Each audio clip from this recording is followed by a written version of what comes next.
Buenos días, mis queridos hermanos.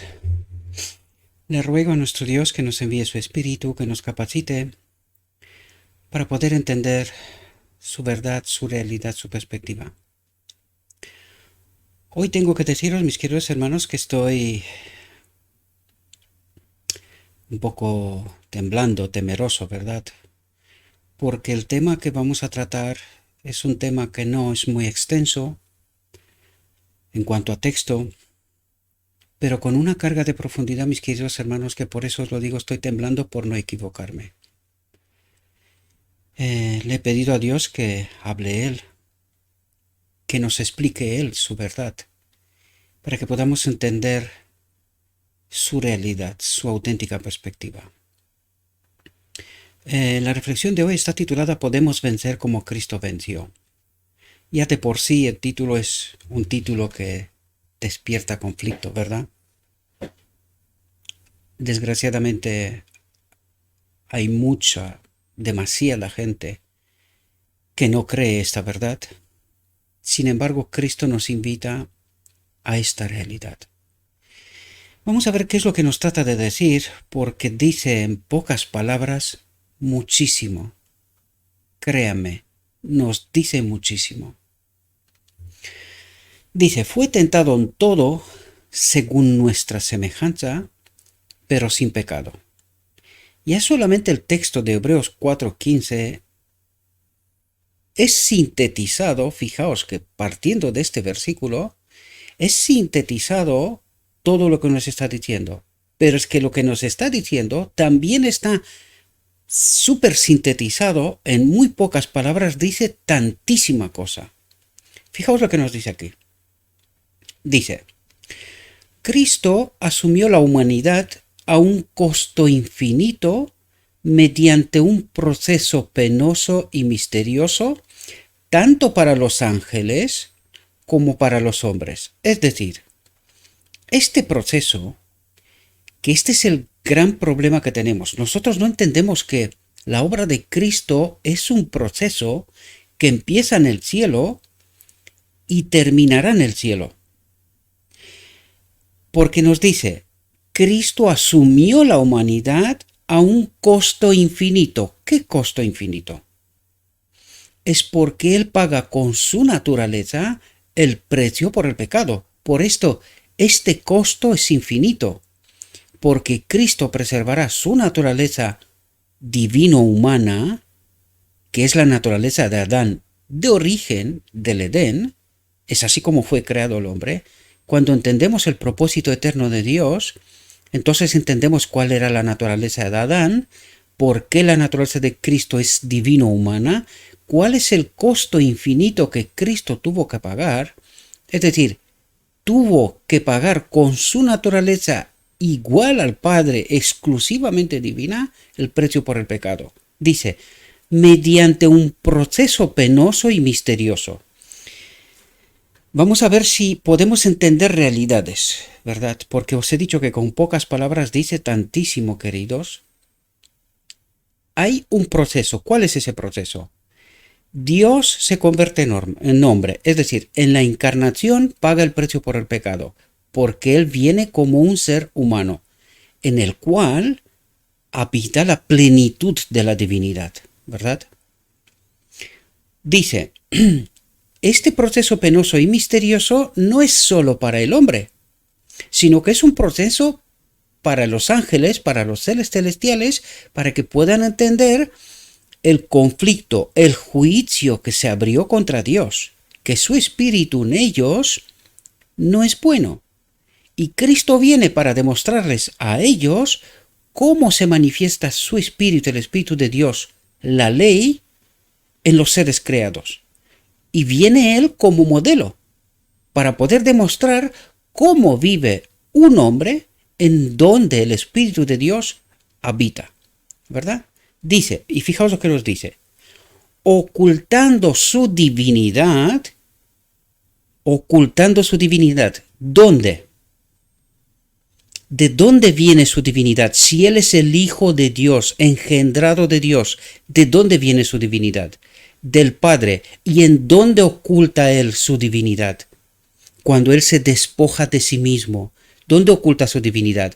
En el Padre. Recordad que Cristo dijo que Él rogará al Padre que envíe el Consolador, es decir, su espíritu, su naturaleza que la ocultó en el Padre, ¿verdad? Que envíe su espíritu en representación de Él para que esté con nosotros durante todo el tiempo.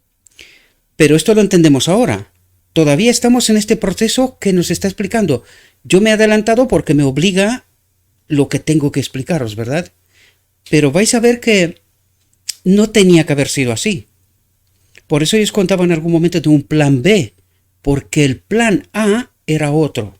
Y ahora lo vamos a entender. Dice, ocultando su divinidad y dejando a un lado su gloria. ¿Por qué dejando su gloria a un lado? Porque Él volverá a tomarla. Al final del día de la expiación, en la boda del Cordero, Él volverá a tomar la ropa de rey de reyes, comandante del cielo, ¿verdad? Sobre todos los reyes, para que podamos entender, sobre todos los Adames de cada creación, ¿verdad? Por lo tanto, Él será rey de esta humanidad y rey de todos los reyes de todo el reino de Dios, de todo el cielo, ¿verdad? Dice, nació como un niño de Belén. Y es ahí donde en realidad Él paga el precio del pecado. Cuando se despoja de sí mismo, oculta en el Padre su naturaleza, pero fijaos, en Cristo, en el niño que nació como un niño de Belén, ¿verdad? En Él se cumple el propósito eterno de Dios. Es decir, el Espíritu de Dios, la plenitud de la divinidad, en este caso, porque Cristo es un ser especial, ¿verdad? En Cristo habita la ley, el Espíritu de Dios, ¿verdad? En el niño nacido en Belén, porque en él se tenía que cumplir el propósito eterno de Dios, lo mismo que en Adán. Él viene como el segundo Adán, recorriendo el camino en donde Adán erró, ¿verdad? Y dice, en carne humana, como hombre, vivió la ley de Dios, a fin de condenar el pecado en la carne, es decir, a fin de demostrar que el hombre, conectado con Dios, puede vivir en perfecta armonía con el carácter de Dios, con la ley, ¿verdad? Dice, y confirmar ante las inteligencias celestiales que la ley, el Espíritu de Dios, fue establecida para proporcionar vida. Por lo tanto, ¿qué es lo que hace la ley? Fue establecida para proporcionar vida. El Espíritu de Dios en todos los seres creados proporciona vida y asegura la felicidad, la paz y el bien eterno, atentos, de todos los que obedecen. Y ahí podemos entender qué pasó en el cielo cuando Lucifer se rebela, deja de obedecer. Es decir, el Espíritu de Dios tiene que abandonarlo. Podemos entender por eso él, y ahí yo sé que surgen preguntas. Necesitamos entender que Lucifer es un ser de otra orden. No es como nosotros. Es un ser superior, de otra orden. No la conocemos. No entendemos cómo funciona. No lo entendemos, ¿verdad? Pero es un ser de otra orden. Los ángeles son seres de otra orden. Esto lo entenderemos cuando estaremos en el reino de Dios. Por ahora esto no nos interesa, ¿verdad? Pero tenemos que entender ciertos aspectos, ¿verdad? Por lo tanto, aquí nos explica, y fijaos, solamente es un párrafo, y cuántas cosas nos dijo en un párrafo. Es una locura, una locura. Cuánta verdad, cuánta luz sintetizada tenemos aquí. Fijaos, dice, en carne humana vivió la ley de Dios, a fin de condenar el pecado en la carne, es decir, con el fin de demostrar que el hombre conectado con Dios puede vivir en perfecta armonía. No olvidad el tema de la reflexión, podemos vencer como Cristo venció, pero que para que podamos entender esta realidad tiene que partir desde el principio, y es justo lo que trata de explicarnos. En tan pocas palabras, todo un evangelio, queridos. Dice, y confirmar ante las inteligencias celestiales, porque el conflicto, el juicio contra Dios es allí donde se desarrolla, que la ley, su espíritu, el espíritu de Dios en ellos, fue establecido para proporcionar vida. ¿Entendéis qué es el espíritu de Dios? Es la naturaleza divina que está en todos ellos, ¿verdad? Y esta misma ley asegurar felicidad, paz, el bien eterno, condicionante de todos los que obedecen. En el momento que no obedecemos, el Espíritu no puede estar con nosotros. Y esto funciona incluso ahora mismo, porque ahora mismo nos fue enviado el Espíritu de Cristo a partir de Pentecostés. ¿Con qué propósito? Para vencer como Cristo venció. ¿Entendéis? Dice, este es el misterio de la piedad, que alguien igual al Padre revistiera su dignidad con humanidad, y colocando a un lado toda la gloria correspondiente a su oficio como comandante del cielo, porque a esto volverá Rey de Reyes, ya no los explica el Evangelio, ¿verdad? Dice, y este es el problema que nosotros no entendimos. Nosotros no entendemos que la obra de la expiación es un proceso en distintas escalas, escalonado, ¿verdad? Porque eso es lo que dice aquí. Descendiera paso a paso en el sendero de la humillación, paso a paso, encarnación, cruz, el santuario celestial, hasta el final del día de la expiación. Esa también es parte de la obra de la expiación, porque por eso la llamamos el día de la expiación.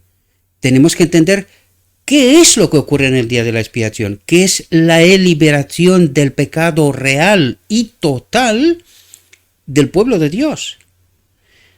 Pero esperad un momento, porque vamos a entender que este proceso tenía que ser muy recortado si no se daban ciertas circunstancias, que ahora mismo hablaremos sobre ellas, ¿verdad? Dice, descendiera paso a paso en el sendero de la humillación, soportando un oprobio cada vez mayor.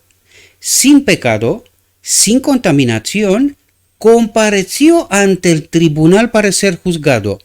¿Qué tribunal? Del hombre. El hombre Cristo Jesús, sin pecado, sin contaminación, como modelo, ¿entendéis? Dice, compareció ante el tribunal para ser juzgado. Fijaos lo que dice, para que su caso fuera investigado y sentenciado por la misma nación, atentos, a la cual había venido a librar de la esclavitud. Pregunta, ¿de qué esclavitud vino a librar Cristo a esta nación? ¿De los romanos? ¿Esta era la obra de Cristo? ¿Que los libere de esclavitud temporal? ¿O total y permanente para la eternidad? Ahora, mis queridos hermanos, necesitamos entender una realidad. Cristo, como ser humano, vive una vida sin pecado, demostrando cómo vive el hombre conectado con Dios, ¿verdad? En armonía con el carácter de Dios, se somete a juicio al hombre, porque eso es lo que trata de decirnos, para que su caso fuera investigado y sentenciado por la misma nación a la cual había venido a librar de la esclavitud. ¿De qué esclavitud? Del pecado. Pregunto, ¿cuándo se libera al pueblo de Dios del pecado? Al final del día de la expiación. Ahora. Pero ahora entendemos que había venido a ser Cristo. Ahora, fijaos, en este juicio, imaginémonos por un momento que el hombre reconoce la obra de Cristo. ¿Qué hubiese pasado? ¿Qué nos dice el texto? A la cual había venido a librar de la esclavitud, de pecado. ¿Entendéis? Por lo tanto, la historia de la humanidad se hubiese terminado en este momento.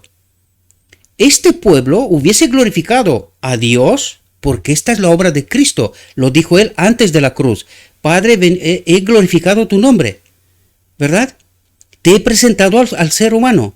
Sin embargo, en este juicio, el ser humano no reconoce la obra de Cristo, rechaza, ¿verdad?, su obra y su ofrecimiento del Espíritu de Dios, de la ley, de la liberación del pecado, y lo crucifican. ¿Os dais cuenta de lo que nos dice el texto? ¿Y os dais cuenta que nosotros no entendimos esta realidad, mis queridos hermanos? ¿Entendéis de por qué os digo yo que el plan de Dios fue liberar al pueblo de Dios en Sinaí? La primera vez. Este sería el plan A. No lo entendieron. Lo volvieron a intentar en la venida de Cristo. Tampoco lo entendimos. Lo volvió a intentar con la generación 1844-1888. Tampoco aceptaron el mensaje de la justicia de Cristo, que era lo mismo que vino Cristo a ofrecer. La ley de Dios, su Espíritu en nosotros. También lo rechazamos. Y ahora entendéis lo que tiene que entender la última generación. La última generación. Cristo nuestra justicia. ¿Entendéis lo que nos quiere ofrecer? Cristo nuestra justicia, para preparar en nosotros un carácter conforme, idóneo a la voluntad de Dios, entrar en la boda del Cordero, ser reconectados con la ley que proporciona vida, paz, felicidad, ¿verdad? Lo que nos dijo el texto antes. Ahora podemos entender qué es la ley y qué propósito tiene, ¿verdad? ¿Y os dais cuenta que no entendimos la obra de Cristo? Que rechazamos. Porque fijaos lo que dice el texto a continuación. A la cual había venido a librar de la esclavitud, dice, en este juicio de Cristo, se rechazó y condenó al Señor de la gloria, y aún más, se escupió sobre él. Enseguida vamos a entender una realidad. ¿Qué es lo que ocurre con el ser humano desconectado de Dios? Porque eso es lo que hicimos. Por eso rechazamos y condenamos al Señor de la gloria. No entendimos. ¿Por qué? Porque el otro espíritu nos engañó. O sea, nos engañó, preparó el camino para que en la venida de Cristo nosotros no entendiéramos esta realidad. Pero es que lo más tremendo, que en 1888 tampoco entendimos. Porque el enemigo de Dios nos engañó, nos señaló la cruz y nos hizo entender otra cosa y no entender la profunda realidad, el propósito eterno de Dios, la ley y qué propósito tiene la ley. ¿Os dais cuenta cómo nos escondió el enemigo la verdad de Dios con el propósito de que nosotros siempre escojamos mal? ¿Y os dais cuenta cómo no solo en Sinaí el hombre no entendió el propósito de Dios, sino que en la venida de Cristo, el modelo, el príncipe de paz con un mensaje por parte del Padre, tampoco entendimos. Por eso lo matamos. Bajo la inspiración, la guía del otro espíritu, ¿verdad? Porque nos engañó. A ellos los escondió el Isaías 53 y otros textos para que no puedan entender. Pero es que lo desgraciado es que a nosotros también. Porque esto hicimos en 1888, ¿verdad? Dice, manifestando desprecio por los que consideraban ser pretensiones, hubo hombres que le golpearon en el rostro. Estas mismas personas habrán de clamar un día a las rocas y a las montañas que caigan sobre ellos y los oculten de la ira del Cordero. Dice, Pilato declaró a Cristo inocente. Aquí tenemos que entender porque, fijaos, ¿quién es Pilato? Es que Pilato es uno que no es del pueblo de Dios. O sea que uno que no es del pueblo de Dios declara a Cristo inocente, ni siquiera entendía su obra, ni tenía la expectativa, ni nada por estilo. Pero fijaos, un hombre que no es del pueblo de Dios declara a Cristo inocente, manifestando que no había encontrado falta en él. Con todo, a fin de agradar a los judíos, ordenó que lo azotaran y entonces lo entregó, lastimado y sangrante, para sufrir la cruel muerte por crucifixión. Es decir, un absurdo. Curioso es que un romano actúa de esta manera.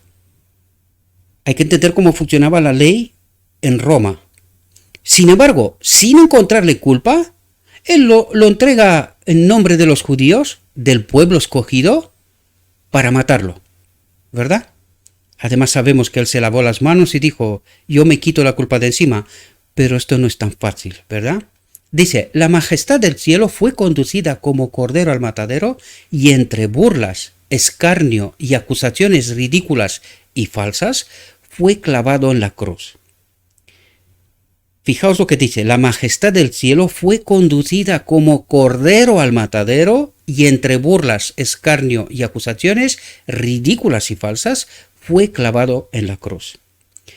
Fijaos lo que dice aquí, para que podamos entender bajo qué espíritu actuó el pueblo escogido por Dios. Y cuidado que aquí hay una lección tremenda, la experimentamos en 1888. Una gran mayoría lo experimentarán al final del tiempo también, por eso se perderán. Solamente habrá un remanente final pequeño, ¿verdad? Pequeño comparado con el resto, ¿verdad? Dice, la multitud, en cuyos corazones el sentimiento de humanidad parecía haber muerto. Es decir, no había ni forma de razonamiento lógica en el pueblo escogido por Dios. Sin embargo, Pilato, siendo fuera del pueblo de Dios, sí vio que Cristo era inocente. Pero el pueblo de Dios lo mató, lo consideró inocente, falso. No entendió su obra. Ahora la gran pregunta es, ¿bajo la inspiración de quién? ¿Puede volver a ocurrir? Yo sé que alguno puede estar tentado en decir que no. Pero es que nos toca la experiencia de 1888, mis queridos hermanos. Fijaos con qué sutileza nos engañó otra vez el enemigo. En 1888 nos volvió a engañar. La gran pregunta es, ¿volverá al final del tiempo? ¿Podrá engañar a la mayoría? Porque por eso nos dice Dios que Él terminará esta obra con un pequeño remanente, que sí entenderá esta realidad. Y yo llevo tiempo explicándoos que sí que hay un grupo de gente alrededor del mundo, no son muchos, pero que entienden esta realidad. Yo soy la muestra viva de esto, un rumano tratando de explicar en español esta realidad, que no la vais a escuchar en ninguna otra parte. Ojalá sí, no lo digo por vanidad, pero que no hemos entendido, eso es lo que quiero decir. No hemos entendido esta realidad, no hemos entendido la obra auténtica de Cristo. ¿Y os dais cuenta que está escrita en qué poquitas palabras nos dice tanta verdad? ¿Os dais cuenta? La multitud en cuyos corazones el sentimiento de humanidad parecía haber muerto, trató de agravar los crueles sufrimientos del Hijo de Dios mediante injurias. O sea, no le bastaba que lo estaban crucificando y estaba una muerte segura, sino que también le propiciaban injurias, ¿verdad?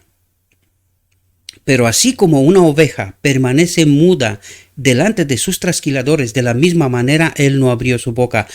Por eso Dios, Cristo, nos dice que tenemos que seguir sus pasos. Por eso Él dijo que Él no abrió su boca, es decir, lo aguantó todo hasta el final. Y esto es una demostración de cómo obra el enemigo, porque Él no quiere que de aquí salga ningún santo. Nadie con vida, nadie con vida. Por eso mató a Cristo, pero ¿solamente a Cristo mató? Si no fuera por Dios, aquí no queda uno, queridos. Esto es una lección sumamente importante. Sin la protección de Dios, aquí no queda uno. Y hay que entender la profecía. Cuando los ángeles se van a retirar, o sea, retirará Dios la protección de la tierra al final del tiempo, lo que pasará aquí, ¿verdad? Lo que pasará aquí. Locura, ¿verdad? Estaba dando su vida por la vida del mundo para que todo aquel que creyera en Él no pereciera.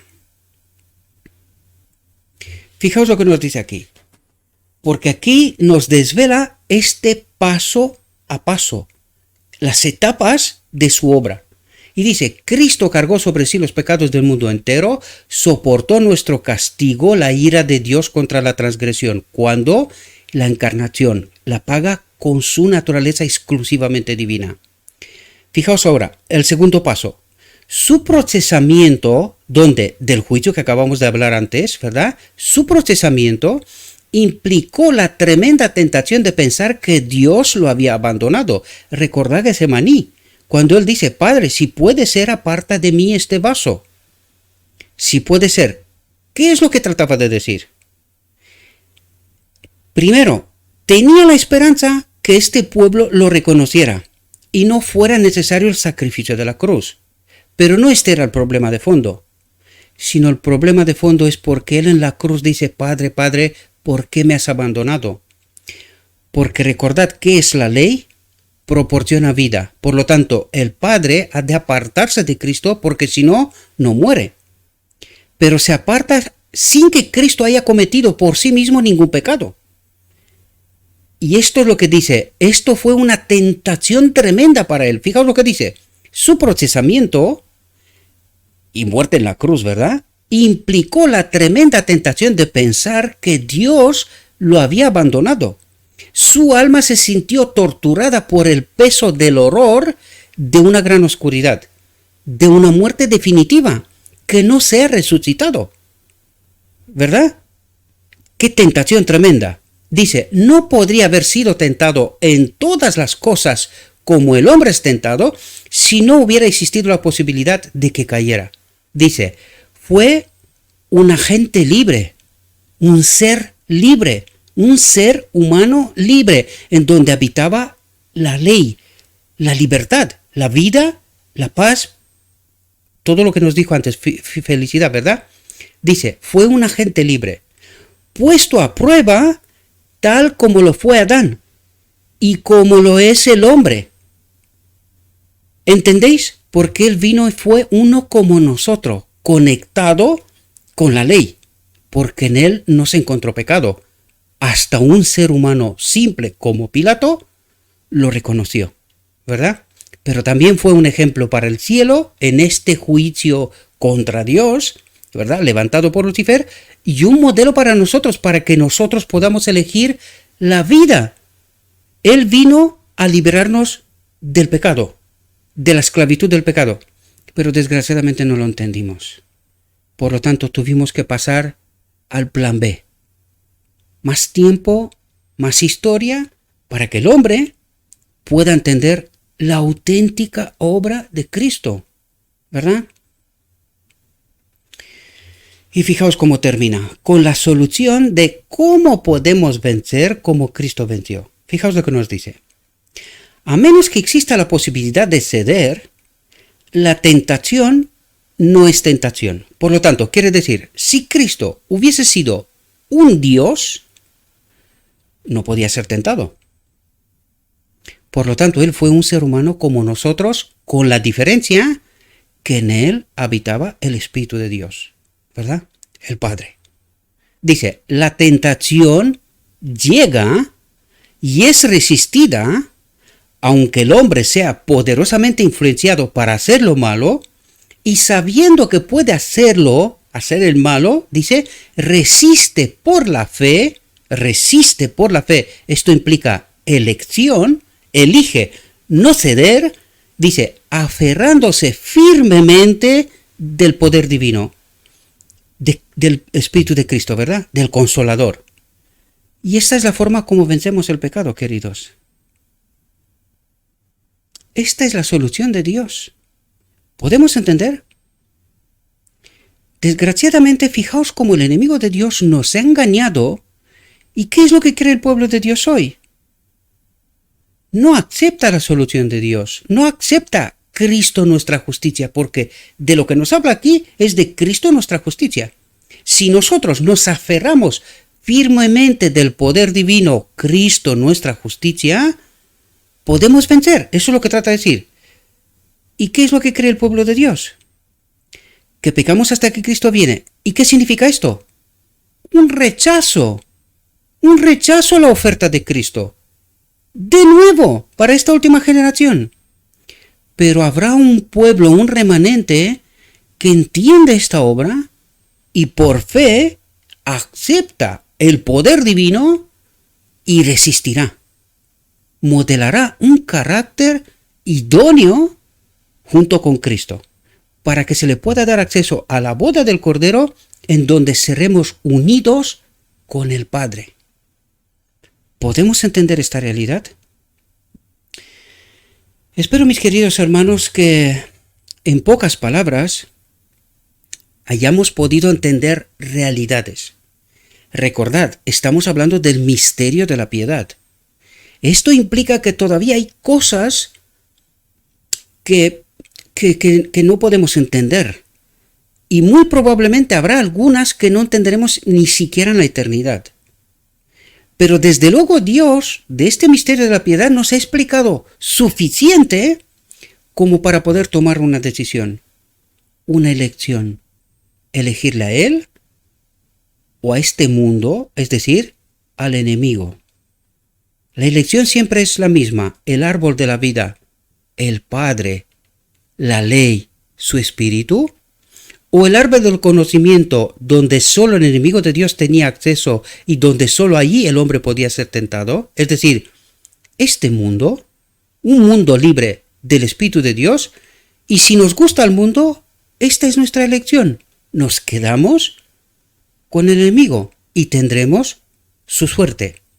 Todos aquellos que por fe confían en Cristo nuestra justicia, accederán de nuevo al árbol de la vida, es decir, al Padre, cuando en el decreto divino en la boda del Cordero.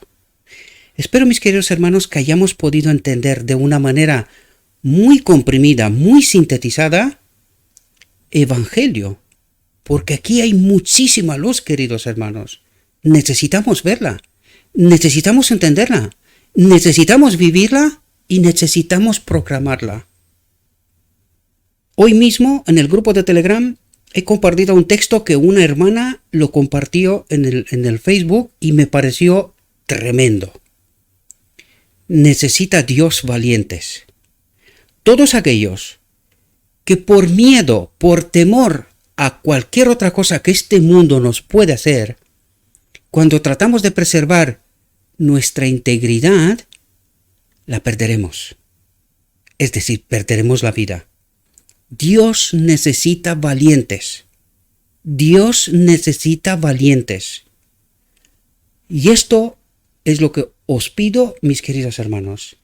Entiendan esta realidad. Estúdialo en profundidad. Tómese todo el tiempo que necesitan. Y no callen. Proclamen la verdad. Dios te necesita. Valientes. Porque faltan. Os deseo, mis queridos hermanos, que tengáis un próspero día y en todo lo que os he dicho, os lo he dicho en nombre de Cristo Jesús. Amén.